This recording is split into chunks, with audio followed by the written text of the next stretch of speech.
Yo, what is going on, everybody? Episode number 100 of the Calhoun Show, and we have done it. We've reached it, the century mark. It only gets better from here as we start with 101 next week, but we have a really awesome show here for episode number 100, as we have our good friends Dan Condie and Brett Zanardi back in studio for about 20 minutes each, talking some football and, just the normal stuff when I have the boys in the studio.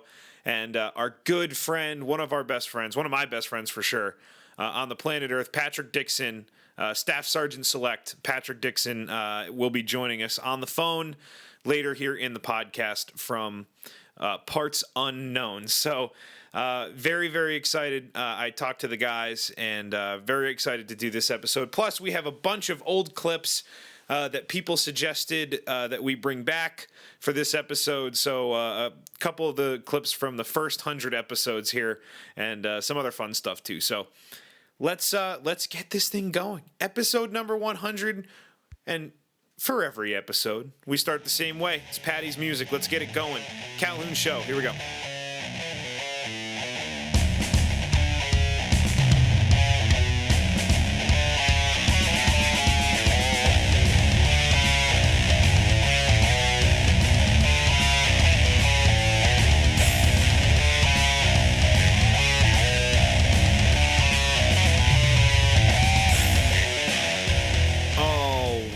As always, you can follow the show on Twitter at Calhoun Show and email the show at calhounshow@gmail.com.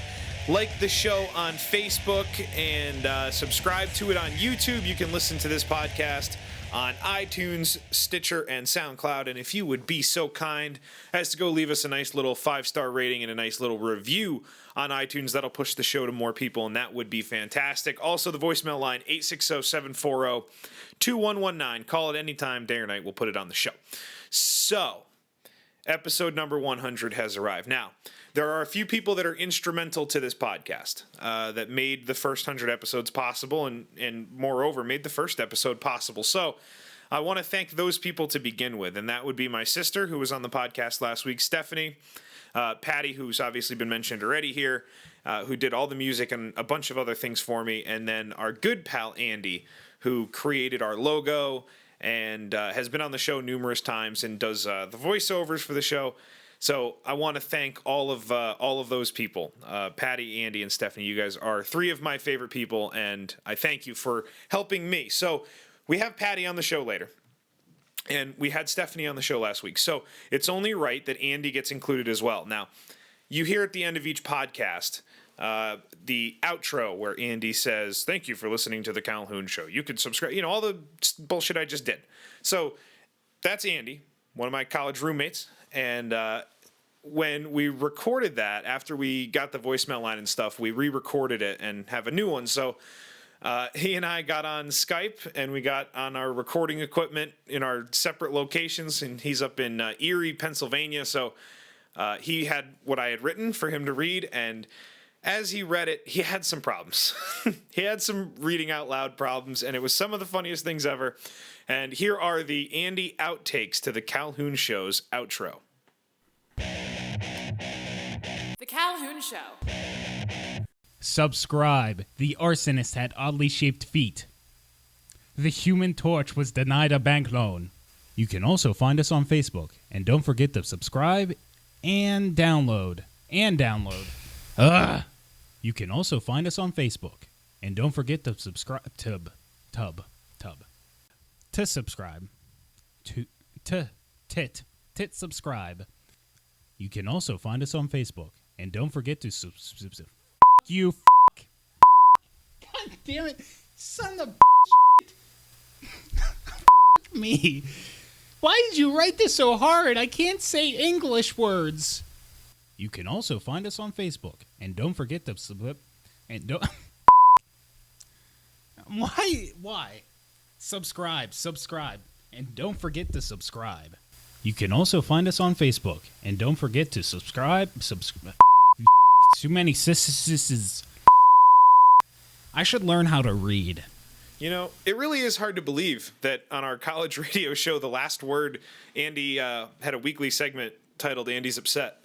It's amazing that he was able to find it within himself to be mad about something at least once a week.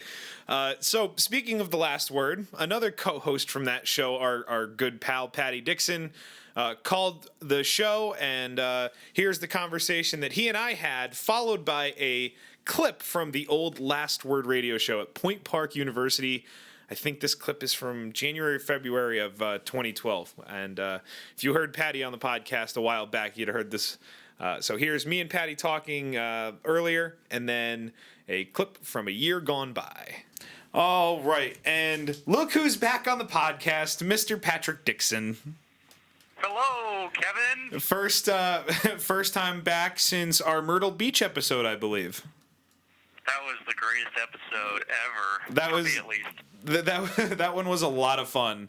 That was great. Yeah. So how have you been? You are, as everyone knows, Patty, Staff Sergeant Select in the Air Force. Currently elsewhere around the places. So how are things? Yeah, I'm at my vacation home. You know, my home away from home. Yeah. Deployed again. Yeah. So things are good. Just got here a few days ago, and wanted to make sure that I got on the phone to talk to you for episode 100. So awesome. Definitely hitting that milestone. Yeah. So 100 episodes, and it was 100 episodes ago that you made the music. And you've made more stuff since then, and we will get you back in here making more stuff once you return.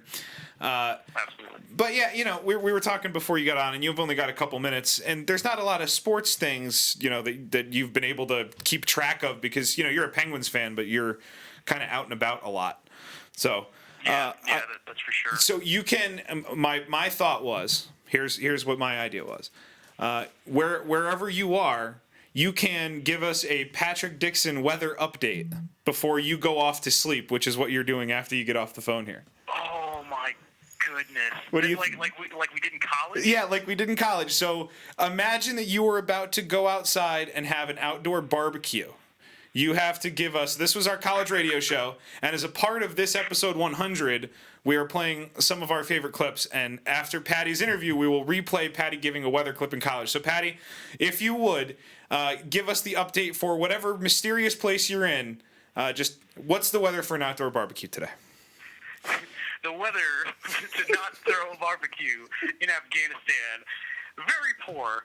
It's like that slushy kind of like wet, snowy mix on the ground. It's terrible. It's shitty here. There's nothing going on.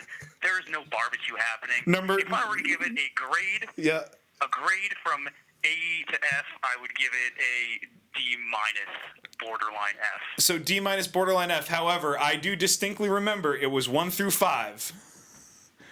1 through 5. It's definitely 1 then. 1. So that was what was that? Very poor. The conditions are very poor for an out. Very poor. Yeah, conditions are very poor. You don't want to throw a barbecue in Afghanistan in the middle of January. Who knew?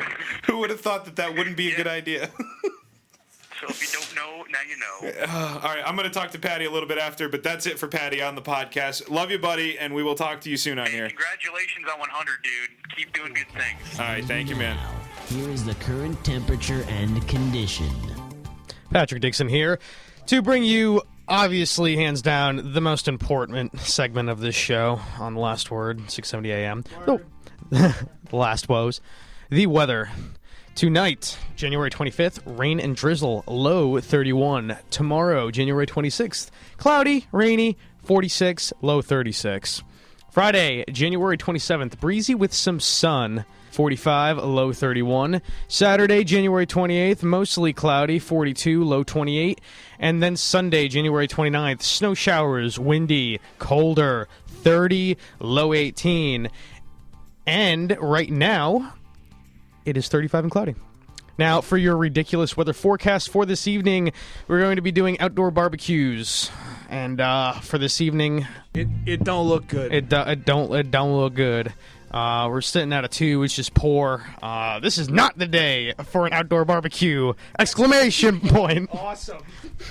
Thursday, you're looking at a 1, which is even worse than today. So then Friday, January 27th, you bump up to a 4, and then a 5 on January 28th, which is good. I mean, hey, it'd be a good idea. Not a fair or a poor one, but a good one.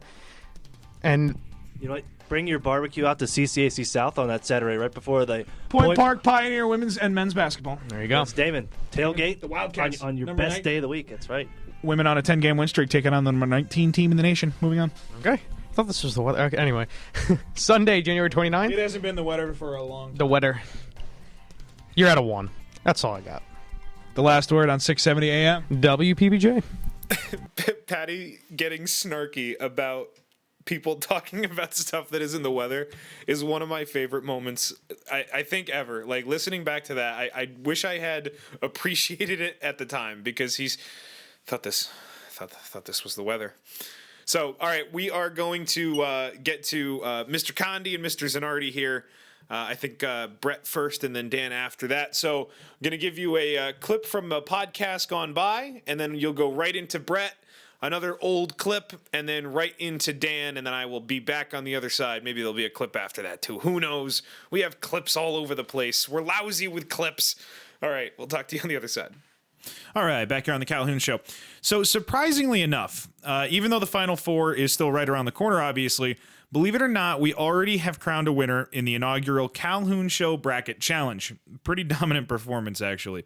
As you guys know, the deal was that the challenge winner gets to be a guest on the podcast.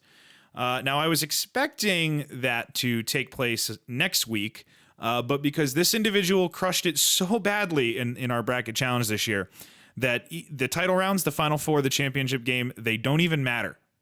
How crazy is that? So with that said, I owe a guest spot here, right? So let's pay up. With a current score of 76 heading into the Final Four, and their championship game of Oklahoma versus North Carolina completely intact, both of those teams still alive, obviously. Let's welcome our winner on the phone. Caller, congrats on the big win. Very, very impressive. Go ahead and tell the listeners who you are and where you're calling from. Thanks a lot, Calhoun. Huge fan of the show, man. First time, long time. This is Kevin in Connecticut. No kidding. What are the odds of that? So in a very unpredictable tournament, the fact that your two title teams are still alive is pretty impressive, I got to say. Final Four looks good, and Oklahoma and North Carolina still there. Nice job. You know, Calhoun, it's just about superior knowledge, man. Kind of a feeling, you know? It's not like I can take all the credit, though. I mean, this show, and it's, if I may, very talented and knowledgeable host, helped pave the way. Come on now, don't act like I filled out your bracket. You must be some kind of genius, though, to be the only person left in the entire challenge with your championship winner, being Oklahoma in your case, still alive. Feels good, Calhoun. It does. It feels good. I was worried about a few people there for a while, though. I mean, your sister, she had a good showing. We all know how that turned out, but good showing nonetheless. And Kyle Bennett and Kyle McGowan, they both made me think twice for a second. Yeah, they were close. Not really, Calhoun. Not really. Yeah, no, fair enough. Everybody else was terrible. So do you plan on defending your title next year? I've given that some thought, and I don't think I will. I feel like people have already heard enough of me on the show, to be honest, even in this short amount of time. And it just seems irresponsible, to enter it again. Maybe next year when you do the bracket challenge again, I'll just give somebody else a chance, kind of step aside, Yeah, I totally get that. Second thought, I probably should not have let you enter in the first place. Now that I think about it. Yep, that was for sure a big misstep on your part there, buddy. Well, Kevin, we live and learn, huh? So gonna let you go here, but before you go, do you have anything to plug? No, I appreciate the opportunity, but I kind of feel like anything I'd plug, your listeners are probably already aware of it, right? Yep, that's a fair point. All right, well, I appreciate you coming on. Okay, Calhoun, thanks a lot, man. You are the best. All right, man. Congrats on the win, Kevin. All right, thanks, man. Later. All right, buddy. Nice job. Sounded like one hell of a guy, huh? Congrats on the win. All right. We'll be right back with more of The Calhoun Show. The Calhoun Show. And we're back, and now Brett's in the seat. What's up, man? Kev, how's it going? Brett Zanardi, back on the 100 episodes. 100 episodes. Congratulations. Went from went from a house to an apartment. There you go, in man. 100 episodes. There you go. That's Just fantastic. Congratulations. Thank you. Happy to be a part of them. Yeah, absolutely. Well, that's why I wanted you and Dan on. Yeah, So, awesome. 100 episodes. We usually talk a little football, a little basketball, Yeah. but we're keeping it like tight 20 minutes. This So is football time. It's right playoff here. time Yep, right now. Absolutely. And I'm going to ask you a couple things that I asked Dan because I want both of your opinions on Okay. this. This Saturday, the quarterbacking matchup at the 1 o'clock game or 4 o'clock, Yeah. whatever it is, the first game, Yeah. the worst thing that's ever happened in the playoffs. The 2008 HK versus Valley Presidents game featured Oh my better God. quarterbacks than in this Saturday game. What a callback. You don't even get the backup McGloin. You get Connor Cook, who I did like at Michigan State, which is fine. He wasn't a captain. No, I mean, and you get the almighty Brock Osweiler returning from the bench. Him and his 15 touchdowns and 16 interceptions in what might be the lowest rated Saturday playoff game in NFL history. How about the irony of a young, maybe promising, maybe not quarterback taking over for an inept older quarterback is being replaced by Brock Osweiler. That's incredible. It's incredible. 1 year later, and he's the older, kind of a piece of shit quarterback that's going to come in. I mean, what more do you say about this game? I mean, you feel terrible that Derek Carr can't play. Dude, They're it's the probably not even in the worst. 5 seed. They're No, probably they're the the 2 two. seed. Oh, they're the two. They're not losing. Absolutely. They're not losing to Denver. No, they wouldn't. No. They wouldn't have. That whole team's done. They're deflated. They're completely it really flat. is sad. And McGloin was that guy, like kind of like a glue guy. Like he wouldn't turn it over. He was good at Penn State. Yeah, I mean, I a used to redhead, right? Sure, yeah. I mean, to be a ginger, you got to be able to do something good to stick in the league. Yeah, People loved ginger quarterback. his dude? leadership. You got to be special. Exactly. Oh, that's funny. But that one, honestly, it's 13-10. Either way you slice it, and horrible. it's going to be terrible. It's horrible.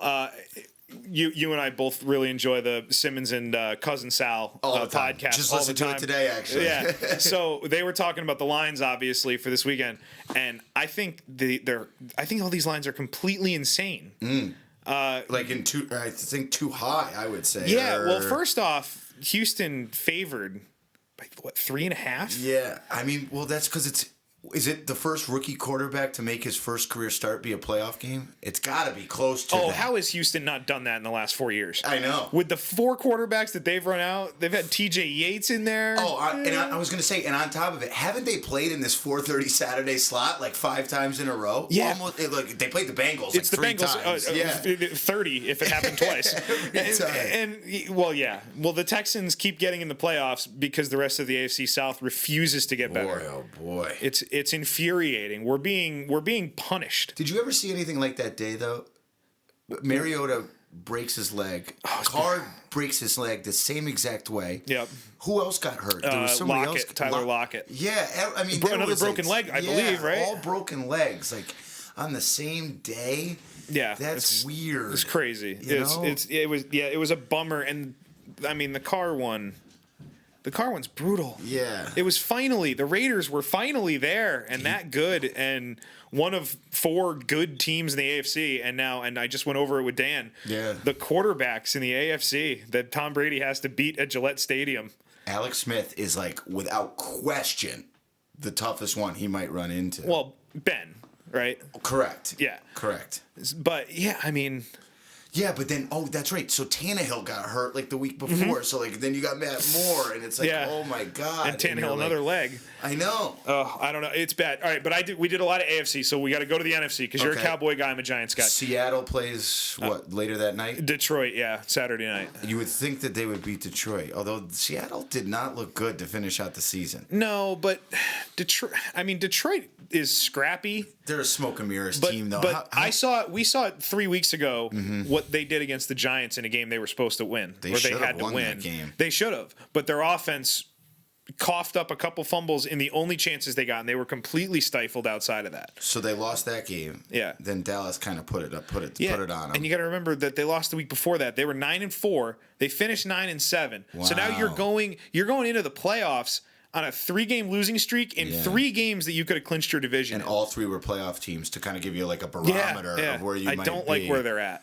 It's tough to go into Seattle and win. Yeah. I would have given the Giants a heck of a shot. Yeah. Oh, yeah. I mean, as a Giants fan going into yesterday or Sunday, like ideal for me was go to Detroit. Mm-hmm. You must have been rooting for Detroit like crazy in that Green Bay game. Yeah. Well, I mentioned it with Dan. I lost my fantasy championship by 4 points to Aaron Rodgers. So in the last game, in the last game of the day, so that was a bummer. I went to bed though. I didn't even bother. Yeah. I was like, no, he's gonna put up 3 more touchdowns. It's gonna happen. So, but either way, no. I mean, the Giants to me, I'm not really in favor or against playing anybody in the NFC because I think that the Giants' best game is the best team in the NFC, and I think we've seen it twice with Dallas, and the Giants' offense wasn't even good in the second one. Their defense travels. It's their defense. I don't know who said it. It might have been on the Simmons podcast or one of the. I know exactly what you're going to say. They're way better built for this than the Packers are. They're better built for outside cold game than the Packers are, and that's exactly right. They're relying on their defense. I think that Packers Giants game. Remember that Sunday night one in Green Bay? Yeah, that was like picked him twice in the first half. Green Bay was on like a. Are we going to fire Mark McCarthy and everybody hates Aaron Rodgers thing? And then, like, Eli missed a ton of throws. You know, Eli can do that every once in a while. Oh, I sure do. This is going to be an epic game on Sunday at 4:30. Can't wait. It's going to be great. I'm so excited for it. And I like the Packers. Rodgers has been my favorite player in the league since he came in. He's been as hot as anyone I can ever remember. The throws are just Did you see the one where he bought time and hit that? Yeah. First of all, that guy has a great name. Geronimo Allison. Allison, there it is. How good is that name? You can't beat it. But then he just puts it right where he was covered. That dude. I mean, he's not throwing it to freaking Julio Jones. It's Geronimo Allison. And by the way, the Devontae Adams throw in Philly in the back of the end zone from 40 out. That was insane. Just I mean, go F yourself. Yeah. Like it's not possible. He does stuff that not really any other quarterback in the league can do or has ever does in terms of like buying time, scrambling around, and then just putting absolute missiles where they're supposed to be. That's the part that scares me because the Giants have had success against him before, and Spagnuolo has had a lot of success against quarterbacks like him. And I know there's nobody really like him when he's on, but right now his ability to throw when he's moving is terrifying. He's been doing very good. Because I think they're going to have to bring a lot of different pressures at him. And the Giants' one weakness is the linebackers in coverage. So it is. I think Jared Cook is actually going to be kind of the key to this. If he can stay relevant, he's 6 for 74 and a touchdown, I think the Giants lose. If I had told you before the year that the Giants and Green Bay are going to advance in the 2 keys to the game, the 2 weaknesses of the Giants' offense and the Packers D, you probably would have said, but yeah. It's basically who plays better, the Giants offense or the Packers defense, which the Packers defense one week looks great when they got Matthews flying all over the place.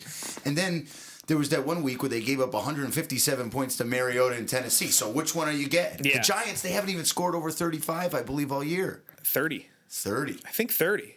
Wow. Yeah. They're not good. And this is a team with Odell Beckham Jr. That shows you how bad their running game is. Well, see, now that's the other part of this, and I tweeted this out yesterday. Paul Perkins is like skyrocketing up the list of important people in my life. Oh, absolutely. He's super important to me now. And let me tell you, I followed him a little bit out of UCLA. Yeah. He dropped because he had fumbleitis. Yeah. And this is like a pass protection, I think, was another big problem with him too. But the kid's got skills. He can break one. He can churn them out. He can. And one of the things this can't be a Jennings game or you're in trouble. Oh, God, no. No, I think they're past that. And one of the best things that I've heard in the last month, Giants-related, was Chris Wessling from NFL.com. Mm-hmm. And he was talking about Perkins, and he said, just pay attention to the way they're using him. In the beginning of the year, it was like a carry. Then it was like 2 carries, and it's 3 carries. And basically they dump off out of the backfield. Yeah, and basically like the word out of New York was that this kid is picking up the protections, and as soon as he knows how to protect Manning, he's going to play. And now he's playing. So it's like they thought he can run, but Eli is bad enough as he is right now. We can't let the rookie protect him. That's not going to work. It's true. So, I mean, I like the way they've used him. I'm bullish on the Giants right now because the defense is completely legit. They're probably the only team I would give a chance to go in there. And, if it was my Cowboys were going in there right now, I'd be petrified. They already went in there and won. The chances of doing that again are tough. Yeah. The Giants, this is the last 2 times they won the Super Bowl, they had to go to Green Bay and win, and they did. I mean, we're talking like historic games. I mean, Brett Favre, like Rodgers in one of his last. I mean, I remember that one in 2011. The Packers were huge favorites. 15-1. I mean, 15-1. You know what? Before we get off on this, on a tangent, because we got to go to your Cowboys next. Absolutely. Wouldn't this be a Vereen game? Just dump it into him. You know that he had 12 catches in the Super Bowl. That's the kind of game he could get, scamper, pick up 8, just keep the chains moving, maybe kick a couple field goals, win the game 21-12, 20, something like that. It's a Vereen game. They're going to miss him. Yeah, they're going to miss him, but there's a little bit of a Vereen feel to Perkins. I agree. A little bit. Mm-hmm. And I think that's the role they envision. That's one of the things that I'm looking at. So the Giants, and one last Giants point, and we'll go to the Cowboys, and I want to talk Falcons too because I think that they're interesting. The thing with the Giants offense, and this is like the one thing I'm holding out hope for, is they went on that run where they won a bunch of games in a row, and they really didn't have any business winning some of them. And all of a sudden, they were sitting at a point where with 3 weeks left, they're like, all right, I guess we should win a game to get in, but we're in. Sure. And the Cowboys were so far out front that they weren't catching them. As soon as they lost the week before the second Cowboy game, they weren't catching the Cowboys. So I think that the Perkins stuff, I don't think we've seen any of it yet. No. I think that in the last 4 weeks they said, we're the 5 seed. And to your theory, even though they wouldn't because they hate the Redskins so much, they could have sat people this weekend and just, kind of just said, hey, we're locked into the 5. No. They sat OBJ, that's okay, but they were pedal to the metal. Eli didn't even come out until way, way, way later. Yeah. Even if he did it all, I didn't watch the whole game, to be honest. I had Red Zone on more because it didn't matter. It didn't matter to the Giants. It was a Red Zone game. Yeah. But, I mean, Redskins playing for their playoff lives, and the Giants just kept their guys. They wanted to get that momentum going into Green Bay. And by the way, that to me is the biggest thing with this Giants team. That the week before the playoffs started, the defense said, "Let's flex, let's go, let's see what we're ready for." And that was a playoff team. That was the Redskins playoff game. Sure, they're in if they win, and they go home if they don't. And the Giants defense beat the shit out of them. Yeah, and they got 2 great interceptions in that game. So yeah. All right, so who do you want to see the least in Dallas? What team in the NFC do you want to see the least? See, it's funny because I am a firm believer on it's very hard to beat a team 3 times. Sure. That being said, obviously I'd be scared of the Giants. Yeah. Right now at this, I don't want to see Aaron Rodgers anywhere near a place like Jerry World where, the temperature's set at whatever he wants it to be. They're not going to be blowing wind in his face, okay? Yep. That guy, again, the Cowboys defense has really overachieved this year. It's why they were 13-3, in my opinion. Obviously, the 2 rookies. But when you play behind that line, just don't turn the ball over. We saw what happens, okay? Yeah. The defense has played a lot better. Sean Lee being back in there has just, it's like your Landon Collins is my Sean Lee and vice versa. When he's not hurt and he's out there, he's a total difference maker. Yeah, completely changes everything. I would like my chances against the Giants in a third. This is going to piss people off. In a third contest, having lost the 2 before at home, rather than a absolutely scorching hot Aaron Rodgers who would be coming off beating the Giants and with a load of confidence as it is. Yeah. Now, if Detroit upsets Seattle, everything is fine. You love it. Everything is fine. Everything's great. Pounded them. I felt like we could have scored. I say we. I felt like the Cowboys could have scored 50 points, 60 points in that game. They put up 42, and they weren't even really trying. I bet they would. Bryant was throwing touchdowns in that game. Just imagine if the Cowboys were starting the best quarterback on their roster. I know. Did you see him yesterday? He looked tremendous. I've always been a Tony guy. I kind of bit my tongue on that this year. I have too. I love Romo. And if you're asking me, I'm assuming that Seattle, whether it's by 1 point and remember that bat down play against Detroit on Monday night? Detroit could come in. You never know. Detroit. I take the points in that game. Let me tell you. If you're giving me a touchdown for Detroit, I take them. I was telling Dan this. If you go from 9-4 with chances to clinch 3 weeks in a row and you fail, and you fail really badly. They've looked awful in the Giants game and even worse in the Cowboys game. All of a sudden, now you're going into another win or go home situation in Seattle.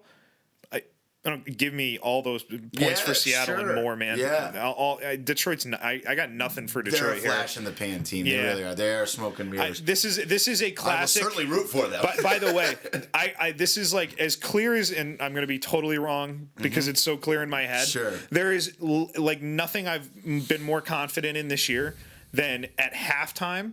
Everyone's going, of course Seattle's up 27-3. Yeah, right. Of course they are. Why did we not know that? It's the Lions in the playoffs in Seattle. It seems obvious to me. It's a tall order. So to answer your question, the answer is I want the Giants for round 3 in the divisional round. I love it. You tell me that. I love it. I know you do. Except that means you won, though. Yeah, I know. Yeah. You still have to win this week.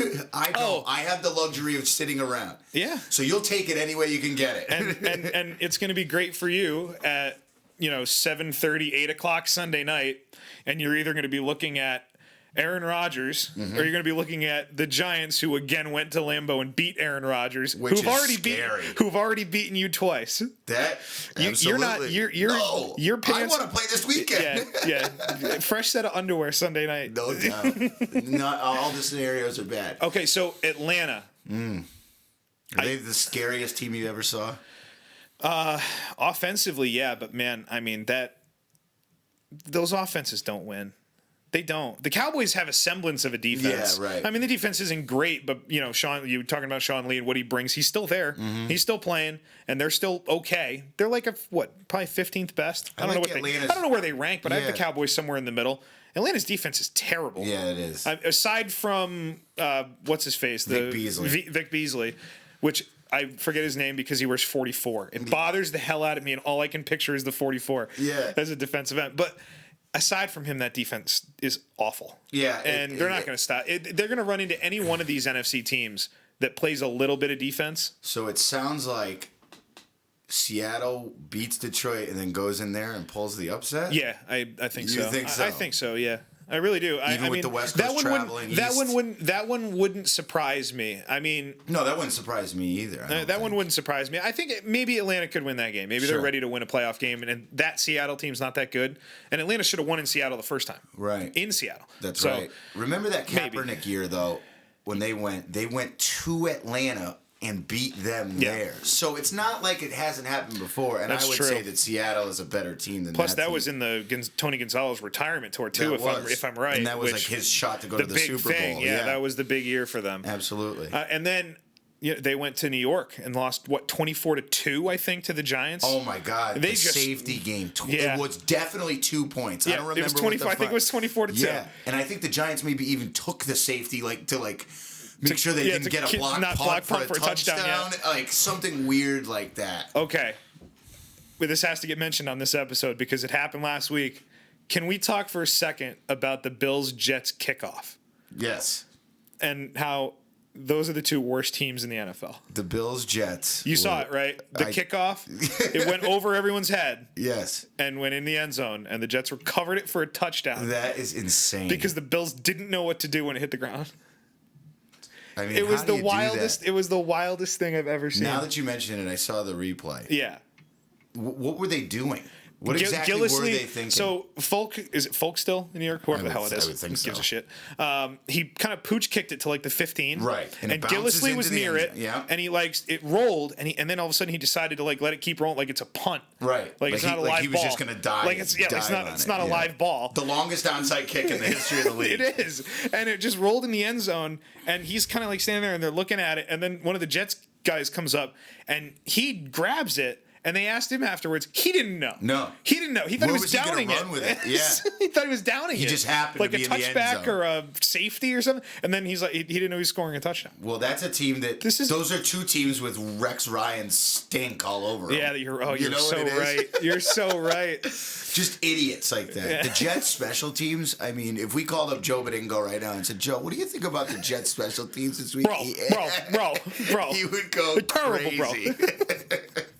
He would go crazy. crazy. All right. So, who advances this week, in your opinion? All right, let's go around. I think Houston. I'll take Houston at home. And I don't like Houston, but I just think Oakland, and you can't blame them. They're just going to be like, really? We don't have Derek Carr. Yeah. Really? All right. I like Seattle. I would agree. I like Pittsburgh, but I really don't love it. I don't believe in this Pittsburgh I should team. like Pittsburgh more. I like it because they already lost to Miami. Yeah, that's fair. I always like that revenge factor. Yeah.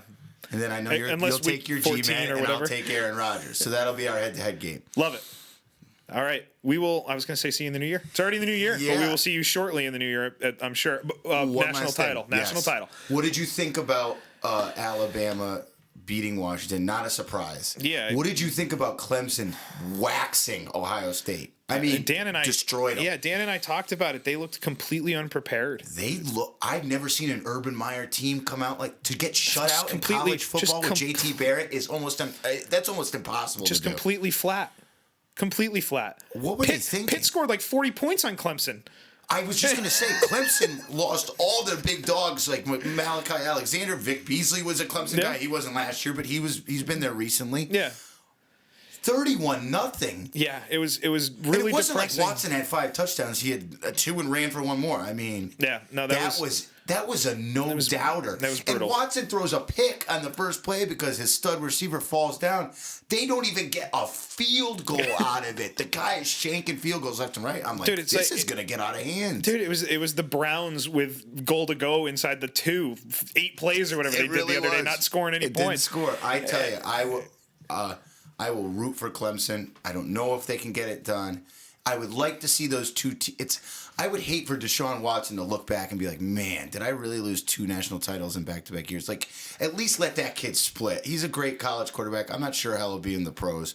I know exactly who's going to be the best pro quarterback in college, and it's not even close. Well, he was in the Rose Bowl, wasn't he? Yes, he was. He certainly was. That dude, if he left this year, would be the number 1 overall pick. It's a bad dude. Oh my God! And I give Penn State credit in that game. They actually played him very tough. Penn State brings everybody back, I think. Yeah. Well, were you? Yeah. Well, yeah. Were you? We were talking about this. I thought the committee looked real bad for a while during that Rose Bowl. I thought so too, especially when it was boy. up 2 touchdowns after what Ohio State did. Yeah. And Wisconsin showed their true colors because they just squeaked by Western Michigan, which give Western Michigan credit. Mm-hmm. Western Michigan wasn't on par with those Boise teams. Those Boise teams had NFL players. Western Michigan just has a fantastic coach. Yeah. So I want to leave you with this. I came up with a theory today. Yes. This is a new holiday for me.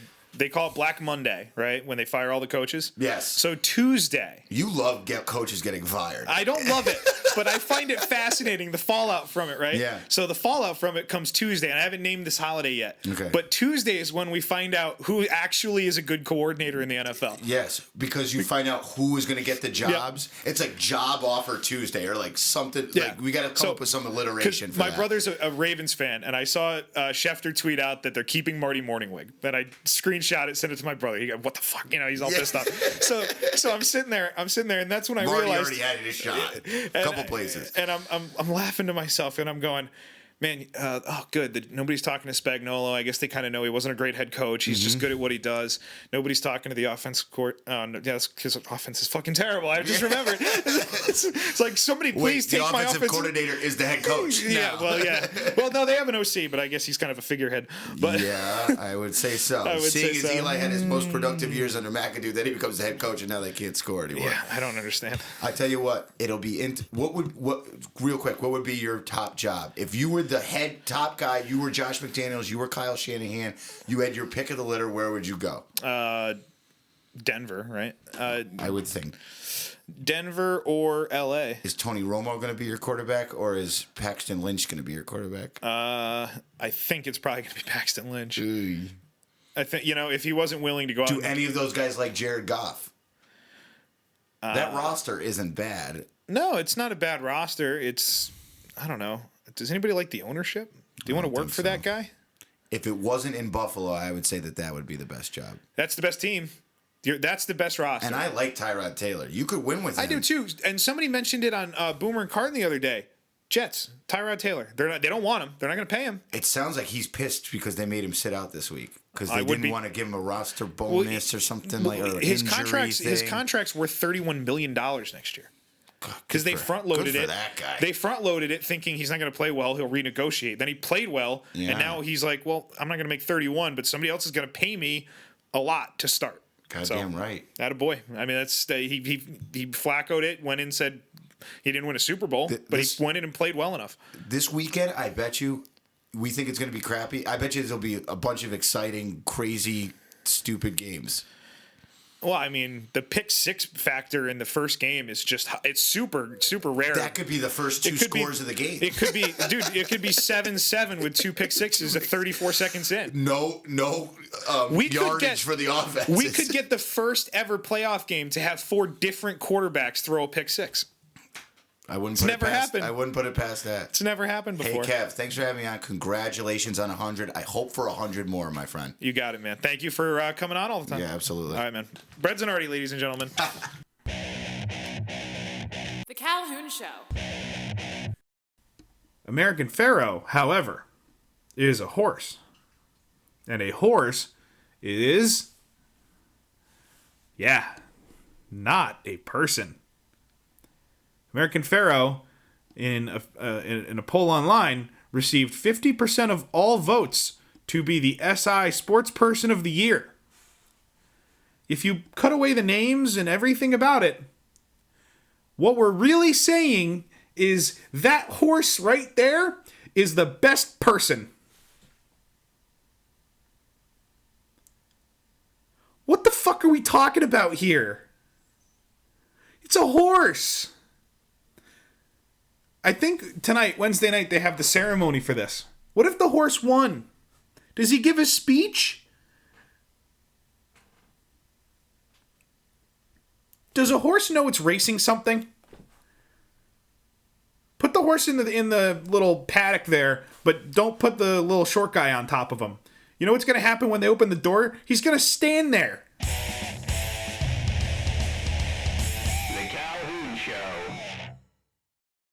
All right, joining me once again on the podcast, Mr. Dan Condie. Good evening, sir. Good evening. How are we doing? I'm wonderful. Good. How are you? Good. Hey, you know what? 2016 is in the rearview mirror. It in is. Theory. 17 has started. Yeah. Started. It can only go up, right? But I mean, you got the Cubs, the Cavs. Sports-wise, it was an amazing year. The Olympics were phenomenal. The Olympics were phenomenal. It's so funny, like how compartmentalized my life is, because when I think back sports-wise, I'm like, that was an amazing year. But I hated 2016. Isn't that weird? And you know what's the funny part is it was an amazing sports year, and the Super Bowl was Broncos-Panthers. Wasn't even a good game. Yeah. Weak Super Bowl, solid year though. True. All right, so you asked me what we're doing on the podcast, and I said we're just going to talk football because I wanted to have you and Brett and Patty on, which as of right now we're having all three of you. We got to make sure we can get Patty later, bang. but you know people obviously know that when it happens. So, so I got to ask you your initial reaction to the college football playoff first round. Disappointing. I mean. I kind of expected Alabama to win, but I hoped that Washington would at least make it a shootout. I mean, and against Alabama's defense, that's kind of a pipe dream at best. But Washington really disappointed.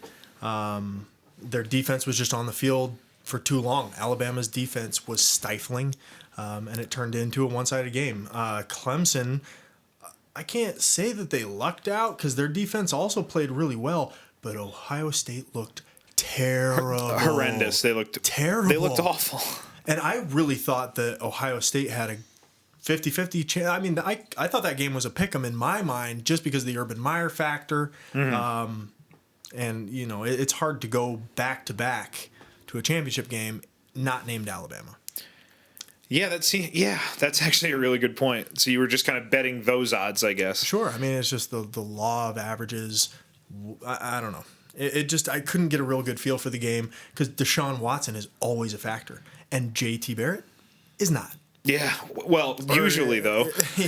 I mean, I think Ezekiel Elliott might be a little missed right now. What do you think? I think that might be the case. You asked me that. I did. We were watching the games Holy together. Yeah. smokes.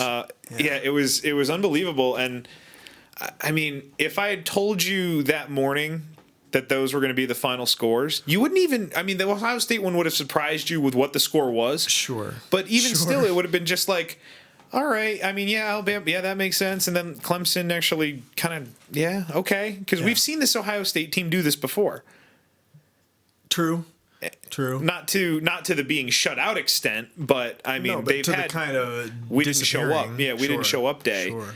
And all right, so that being said, yep. You watched the Rose Bowl, and for a long time in that game, the college playoff committee looked real bad. It looked like Utah was the only Pac-12 team that wanted to win their bowl game this year.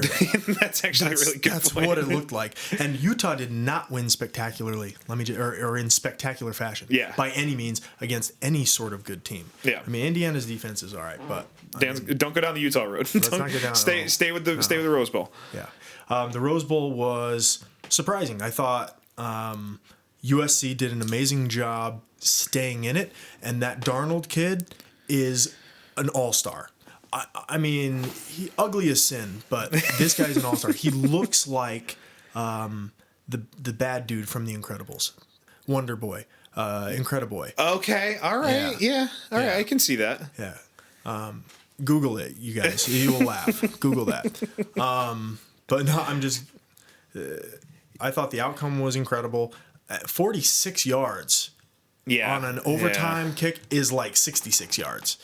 Let me tell, especially on that platform, you know, impressive. Impressive. Yeah, for sure. And Penn State was dynamic. They were. They were 3 plays, 3 touchdowns in the third quarter. Yeah.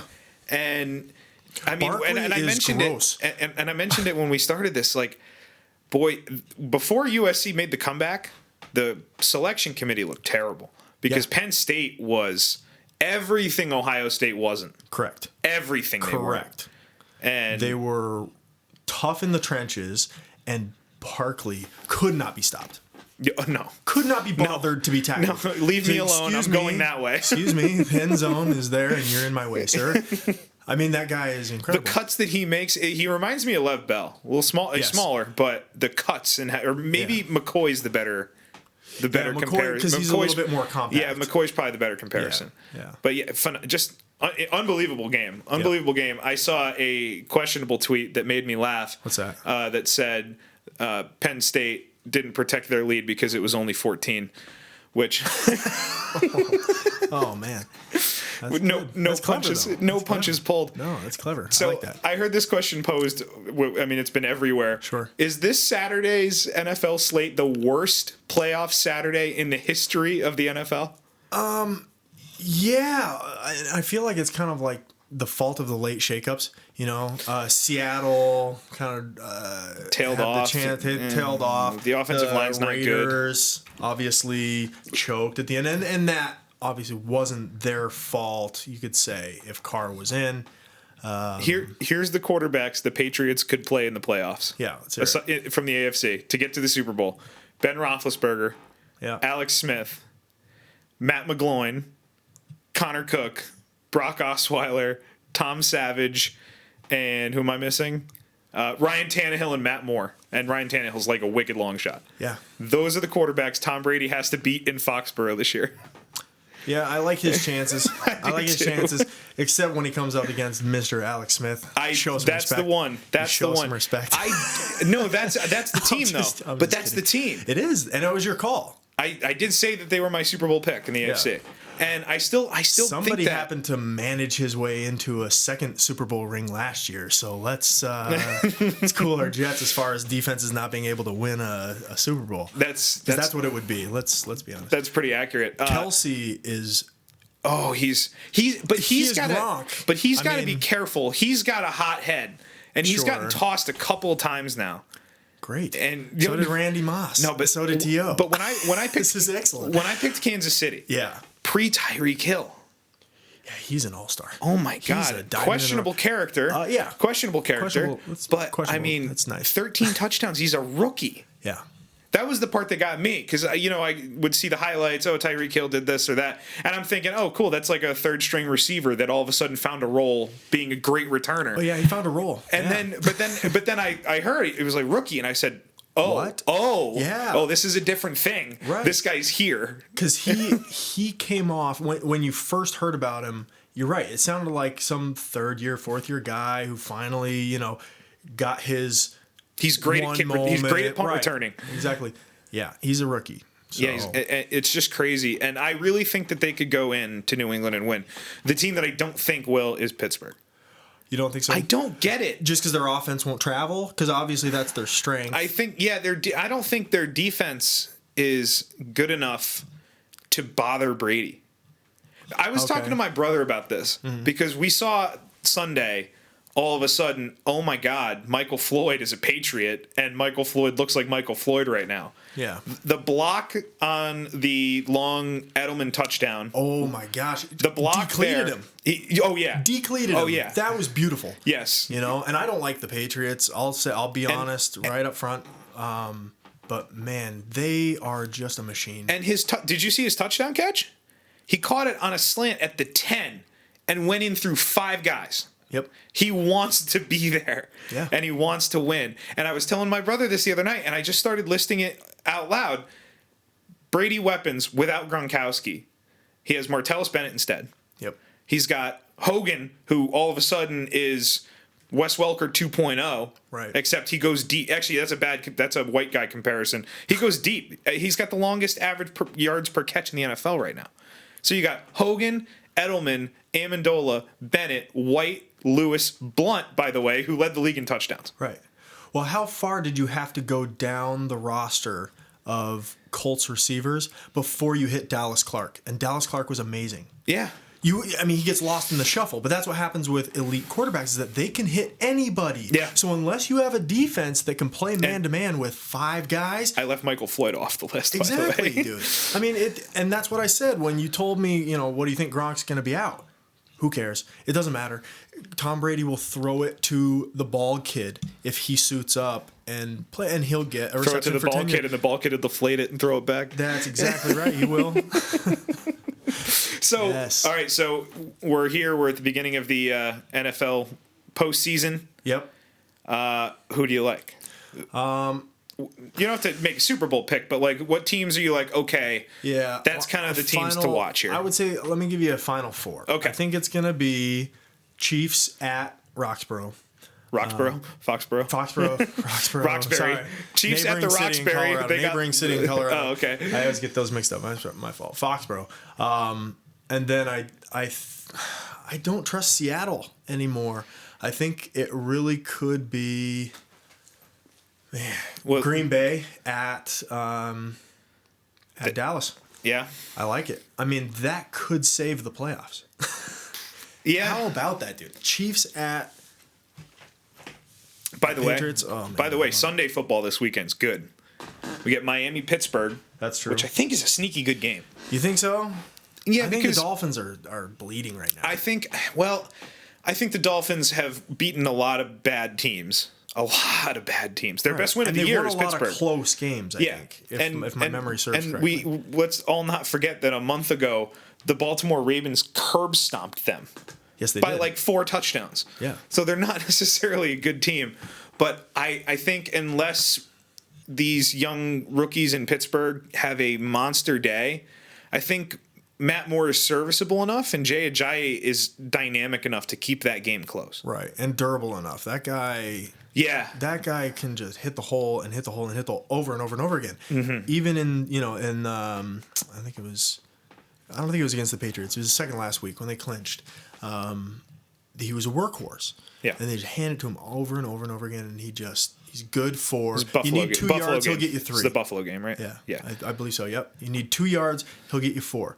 You need 4 yards, he'll get you 4. Yeah. He's good for 4 yards every single... Get 4.5. But if you let him loose... He's gone. He's definitely the X factor. Yeah, and to me, he falls into a category. There's like a sect of running backs in the NFL that they always get a yard and a half when they fall down. Yep. He's one of those guys where it's like, Marshawn oh, Lynch they got has him at the never 30. tackled backwards. Oh, they got him at the 30. Okay, he's at the 33. Correct. What the hell? Like Yeah. this. And then you see the slow-mo, and underneath the pile is just this pair of legs just churning. Yeah, it's just monstrous. Yeah. Yeah, it's just crazy. Yeah, he's that guy. So I like him. He reminds me of Frank Gore, but a little bit speedier, if that. Yeah. You know. Were you at all entertained by the Tony Romo coming into the game and lighting the defense up for one touchdown drive? I thought it was the best part of the season because I'm now convinced that the Cowboys having two great quarterbacks is their downfall. So we all know there will be a numerical value on that drive. Mm-hmm. What do you think it's going to be worth to a team? If I can put it that way. Well, you got to look at it from two ways, right? Because I think the Cowboys will just release him. Yeah, I and think take so. the penalty They owe it to him. and take the penalty so he can pick a team as opposed to them having to work a trade. Yeah. I think if it's a trade, I'd go as high as a first if I'm a team that can win next year. Yeah.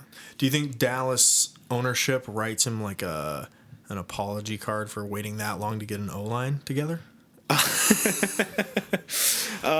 sorry about the ribs. Yeah, that sorry, 1, 2, sorry, 3 time. Sorry, we beat you up for 8 years, and then when the team finally got good, you couldn't stand up anymore. Our bad. Yeah. Do you think they sent him a little?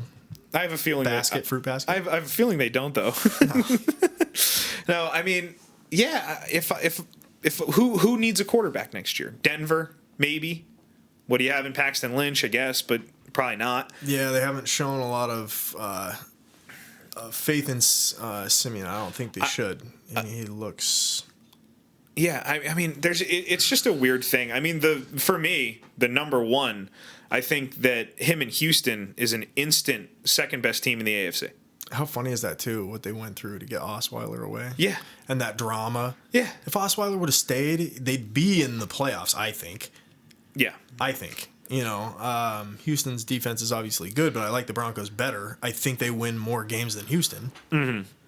And Houston's in. So I think Osweiler made the wrong decision, and maybe it was a pressure thing. He didn't think there would be that pressure in Houston to repeat or fill shoes. I don't blame him, I guess, on that front, but wrong decision in my book. It definitely didn't work. No. Yeah, I don't know. I mean, Denver's the most, if I'm Tony Romo, you have a set amount of time left. How many years do you think he's got? I mean, it's just over, it under 3. I don't think it's years. I think it's hits. It's like there's a number of hits that he can take so now. Let's go in season. It's probably then. one. Over, It's under, probably 1 year. It's probably 1 year worth of hits because it's the odds of him getting hit badly in a full season is really high. So if Dallas releases him and Denver trades for a really good running back, even a serviceable running back, sure, or drafts, there's a bunch of good running backs in the draft. This is true. Yeah. Plus they get C.J. Anderson back. By the way, he's a really good running back. Is there a more desirable team for Tony Romo, given the fact that he's got one season? I think I would still go Houston. Really? Because if I'm Tony Romo, there's a big difference between getting sacked in a 65-degree dome versus 14 degrees at Mile High. You're already numb, man. Your bones are more You're brittle. already numb. Tony Romo broke his collarbone walking out of the tunnel. You feel the wind. It froze and at fell that off. Degree. And you know what? You might have gotten me over to your side, but not because of the dynamic of the team, but because winning in Houston with Dallas right next door would be so funny. Yeah, that's beautiful. Oh, that'd be so funny. Is there a crosstown rivalry with Houston and Dallas? Is it? I think the rivalry is that every time Houston plays in Dallas, they have more fans. Yeah. So, all right, well, the other team is Arizona. If Carson Palmer steps away. Sure. Arizona's a really good option. They are. And again, stellar defense. Yeah, great You know defense. what I mean? Great defense. But you got to stay on the field. And with a guy like David Johnson, you can stay on the field with Tony Romo. Yeah, he's good. And that David he's Johnson guy. That David Johnson guy is pretty talented. Pretty good player. Oh, man, he's good. All right, we have to wrap up. Let's wrap it up. But we have to just talk for a second about how for 3 months after I traded for him, I benched DeAndre Hopkins in Week 17 because we play in Week 17 in our fantasy league, and I benched him. and I lost to the team that I got him from because I benched him by 4 points. Yeah, that's I lost the championship because I benched DeAndre beautiful. Hopkins against the team. I traded Jordy Nelson and DeMarco Murray for DeAndre Hopkins in like week 3 because I thought Jordy Nelson was done. Oh, man. And I still almost won. Still almost won. With that trade. Almost. Thank you, Kyle. Would have been the 3-peat, man. Shout out to KG. Shout out to KG. Shout out. Congratulations. Actually, yeah, one of our loyal listeners and sends us a lot of awesome stuff. Yes, so, KG, congratulations. Congratulations, sir. The Apple Max raised the title. That's right. That's it. All right, Mr. Condie. Yes, sir. We'll have you back. I mean, do it anytime. Whenever. Please, anytime. At 4th and 1 Sports on Twitter. You got it. Anything else? Go Utes, as always. Yeah, buddy. Thanks, man. Later. The Calhoun Show. All right. As always, a huge thank you to Dan and Brett for being freaking awesome every time they come on, and you guys will be hearing them excuse me, a lot more in the future as my voice is somehow starting to go on a podcast that I haven't even had to talk a lot on. So let's thank a few more people here. Grant Salzano, Mike Kyles, McGowan, Greg Warren Bennett. You guys are just, the best. Chris Gates from the Daily Norseman and Jared Carrabis from Barstool Sports are the next 2 clips. We have a couple quick little things from when we had those guys on. And my brother's been on the show as well, talking movies, and he sends me stuff all the time. So special thank you to my brother, not only for being on the show, but also he gave me a T-shirt with my name on it and the show's logo on it, which is pretty badass, and you can see the picture on Facebook. So let's keep it rolling here. Here's the interviews with the boys. Getting the timing down with his teammates and whatnot.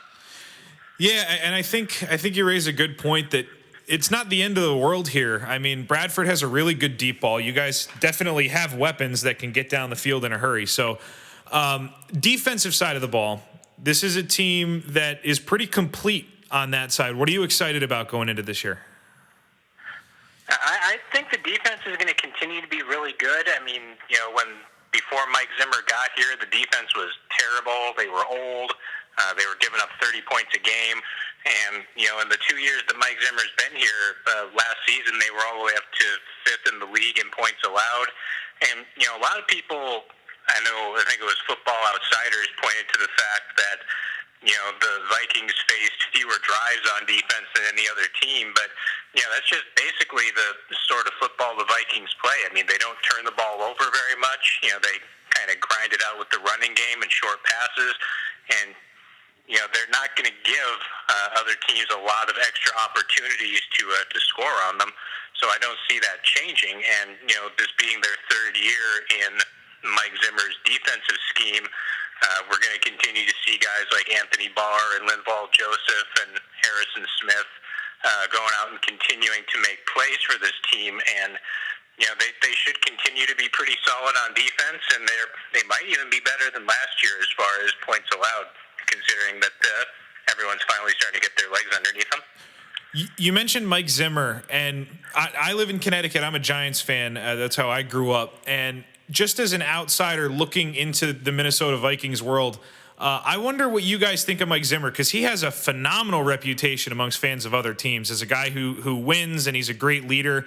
On a scale of like 1 to 10, what's your confidence level in Mike Zimmer, especially this year with all the turmoil of the preseason? It's got to be up in that 9 or 10 range. I mean, ever since Mike Zimmer got here, he coached his first game for the Vikings, the 2014 season opener, and then everything came down with the Adrian Peterson situation and him getting suspended for almost a year, and he handled all that. He lost his starting quarterback in the 3rd game of the season, had to bring Bridgewater out way before anyone wanted to give him the starting job. I mean, basically everything, or every time something that appears to be a negative gets placed in front of this team, Zimmer finds a way to turn it into a positive, something to motivate this football team. And, that's kind of a thing he's been playing off of. He's kind of gotten the team to, I don't want to say play harder because they've been playing hard anyway. But, they've had this mantra of kind of how nobody respects them and how they're underrated and whatnot. And, going into this season before the Bridgewater injury, I don't know if that's something you really could have said because the expectations were there.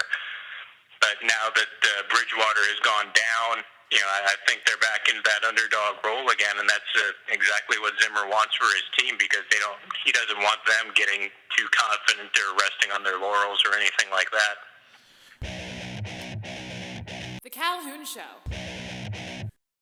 All right, let's you going around the diamond here. What keeps you up more at night? Is it first base or third base? If you would have asked me this question before the players had reported, I would have said first base. But now that I've seen Sandoval show up and he's not 20 pounds lighter like John Pharaoh said that he was, and I'd actually gotten the chance to see Hanley at first base, and he looks, I don't want to say he looks good, but he definitely doesn't look bad, which is really, that's all I'm hoping for. I'm looking for pass the ball. I'm not looking for gold glove defense. Just make the routine plays and make a decent, not a vast majority, a decent, portion of the difficult plays. That's all I'm really hoping for. And then, spring training statistics really don't matter, but what does matter is, the defense, because you can't, ground balls aren't hit any softer in spring training versus the regular season. So that's all real. And Pablo Sandoval looks just as bad defensively during this spring training as he did last year when he made 15 errors. He already has 3 errors this spring in 9 games. And I'm pretty sure that they were 3 games in a row. And then there were a couple plays, because I've been watching all the games, there were a couple plays that he could have gotten charged with an error, but they just didn't give him one. So realistically, he has about 5 errors in 9 games. So I'm more concerned about Pablo Sandoval at third base defensively than Hanley Ramirez at first base, and that is saying a lot. The Calhoun Show. And just like that, in the blink of an eye, 100 episodes comes and goes, and I've enjoyed it. It's been an experience, and listening to some of the old clips, I like to think I'm improving. I like to think I'm getting better at this. So thank you. If you're new to this, welcome aboard. I hope you enjoy the podcast and stick around. And if you like it enough, recommending it to people and saying that it's something that you like, maybe they'll like it too. And the more people we can get on board with this, the more episodes I can do. We can do more a week, and it would be just phenomenal. So, and those of you that have been here the whole time, you're the best. So Stephanie, Patty, and Andy, love you guys. One person that didn't get mentioned on this podcast yet that definitely has to is our good friend Sarah, who has contributed as much to the show as anybody else. So 100 episodes in the books. How many more to go? Who knows? I'm going to keep plugging away. Thank you guys. Love it. We'll talk to you next week. Thank you for listening to The Calhoun Show. Join the conversation by following the show on Twitter @Calhoun Show and emailing the show at calhounshow@gmail.com. You can also find us on Facebook, and don't forget to subscribe and download for free on iTunes. Want to hear yourself on the show? Leave us a voicemail by calling 860-740-2119.